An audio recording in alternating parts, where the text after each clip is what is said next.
Good afternoon, my name is Dominic Esposito, and I will be your host today for my MBA 622 project for Organizational and Behavior Management. And my project will be called my Summative Blog Reflection, and it's for the Dr. Stephen Edelson. During these previous 8 weeks, I have been asked to reflect on the various topics that our professor has given to us, reflecting on issues of management and organizational behavior. Fellow students in our class were asked to provide me with feedback, so I would be able to integrate that along with what I've learned to be able to learn from their reflections as well. Therefore, I have learned so much about organizational management, psychology, and communication in the workplace. Now, along with these 8 topics that we have done, they've concerned everything from management styles, my inherent personality and character traits, motivation, or basically what motivates me, organization and intercultural communication in the workplace, group project preferences, and differences between teamwork and group work. In this course, we've been asked to discuss both personal and professional issues dealing with organizational topics, which basically dealt with values, culture, and people in the workplace. The managerial and communication theories that we have learned in this class also tied directly into my workplace, which is a pharmacy drugstore. On a daily basis, I work in a clinical mental health pharmacy, where I actually get to direct both pharmacists and technicians alike. That's why I feel these questions were very good for me, because they made me deal with the issues that I have to face on a daily basis. When asked what was my preferred management style, I always felt that the contingency theory applies the most appealingly for me, because you can use it in any situation. Because even like my dad always taught me, that in the real world, every situation presents itself in a different way, shape, or form. So you can't exactly just expect to use one theory or one size fits all for every situation that comes up. So moving on, the next question was, how do I want to be managed? Which is a very good question, because it actually makes you think from your point of view. So basically the way I would want to be managed is that I would want my manager to be fair to everyone and to be objective. Also, I feel that you have to schedule everyone fairly and rotate between all jobs. That way, no one person becomes specialized in one area, but everyone knows everything. Which leads me to my next point of cross-training. I feel that you have to cross-train, because in the absence of someone, what do you do if you just have one person with that one position? That way, everyone knows the position. They may not be the best at it, but they know how to fill in, just in case, if someone else isn't there. So for example, if I were a new employee, I would want my manager to have empathy on my situation and understand that I'm learning the ropes. Also, as a manager, you probably would want to keep your feelings about your other employees to yourself, because in my experience, usually it gets out even if the manager says something in confidence to another employee. So you never can really tell. But one thing with me, in all my situations, I always try to practice the golden rule, which only means is that I treat others the way I would expect them to treat me. The next part of the question was, do you have any differences in the way that you would expect a manager to behave versus a subordinate? And of course, the answer is yes. As a manager, you would hope that they would maintain what they consider to be an open door policy, which is basically anyone in the department, the employee, even the managers themselves, can go to the director with any kind of complaints or issues that they have. So that way they know that their voice will be heard. But also, as a manager, I think it's important not to micromanage your own employees. Because I know as being an employee, it makes you nervous when you always know that your manager doesn't trust you enough that they're looking behind your back all the time. So you want to be able to instill some trustworthiness and to know that your employees feel that you trust them, which actually promotes more camaraderie. And another thing that I liked about these questions is that it forced me to reflect on my own real-world experience. So in my world, in Dom's world, it's the pharmacy, it's the drugstore. That's my ground zero. So what are some of the things that I deal with on a daily basis that replies to these questions? Well, basically it would be disputes between technicians. Sometimes one technician may feel that another technician is picking on them. So you kind of have to remind each other that they have to treat each other with respect. And a lot of times, I'll actually sit down with them one-on-one and try to coach them, tell them what I think would be good or bad. Then I actually allow them to come together then to see if they can actually format a plan together that will allow them to coexist in the same work environment. Management is more of an art than a science. Really, there's no one right way to manage people. That's why I feel when you're a manager, you have to be more subjective than objective. Sometimes you can't always go by the book. You have to improvise as you go along. One thing I always try to do though is, let's say an employee is caught doing something they're not supposed to do. I always, depending on what they do, try not to penalize them first. I try to take it from their point of view and lead them to find out what they actually did on their own that was wrong. That way they take responsibility for what they're doing because they've now realized what they did. And they can actually make a plan of attack to overcome whatever it is that they did.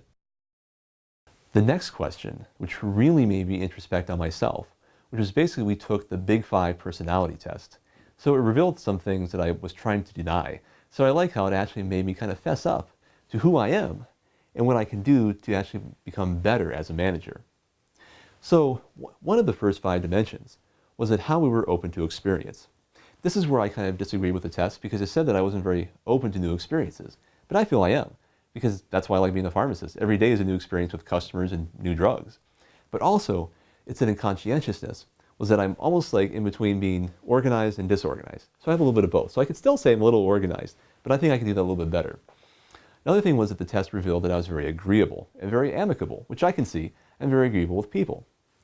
Then on the 4th dimension, it said I was very extroverted, meaning that I like to be stimulated by others, and I enjoy their company and their conversation, which I think is pretty true.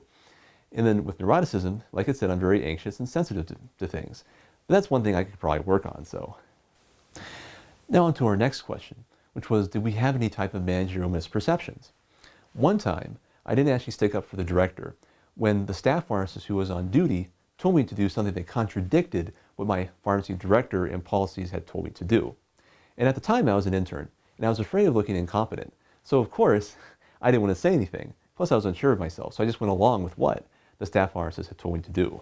So as my director came and told me, he said, well, Dom, who's your boss here? Is it the staff pharmacist or me? But when I told him the conflict of interest, he said, well, what you have to do is even though you may be just an intern or a technician or whoever, even the janitor, you have to make sure that you stand up for the departmental policies, because that's what you're here for. In the absence of the manager, you're there to be the manager's advocate for advice on things. So what I learned was from this is that even if a staff pharmacist had told me to do otherwise, I should have stood up to him or her and told them what the departmental policies were. Another important question that I liked that really made me learn a lot about myself and my managerial style is when we were asked, well, what motivates me as a manager or an employee? Well, to my surprise, when I looked at it, I thought, wait a second, I'm not motivated by money or a pay raise, because when I was working at my past position, I was actually complimented from my boss and customers. And I think when you receive a compliment from either your coworkers or your customers, it really makes you feel good, because then you know that, oh, I think I'm doing good, but now I actually know it as well. So that was a really good motivator. Another thing was when my boss actually allowed me to not just go and count 30 pills per day. He actually allowed me to go outside from the pharmacy counter to actually counsel patients and to perform disease state management counseling. I really appreciated that because it allowed me to use my drug knowledge. So I was being used more than just a filling robot. So the question is, what can I take from this? Well, as a manager, this forced me to realize that monetary gains are okay, but what really motivates an employee, as it motivated me, was rewarding someone with either knowledge, self-confidence, or a sense of self-achievement. Another important question that we learned was about how do you deal with theory X versus theory Y managers, and how do we actually see ourselves? So in my life, of course, I've dealt with both. But before you can discuss any of this, I've always been taught that your interpersonal relationships really dictate the quality of your life. So really, if you don't have good relationships with people, you really don't have a good life. So that's why it's so important that you have to develop a positive relationship with people, even when they either turn their back on you or make you feel upset. So the more positive, like I said, the type of relationship that you have with your employees, if they actually happen to misinterpret something you said, the more they're going to give you the benefit of the doubt.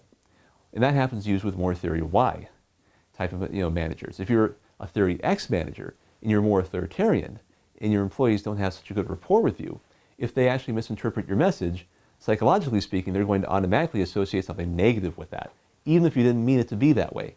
So that's why I'm saying that psychology underlies everything we do in management. So the question is, what did I learn out of all this?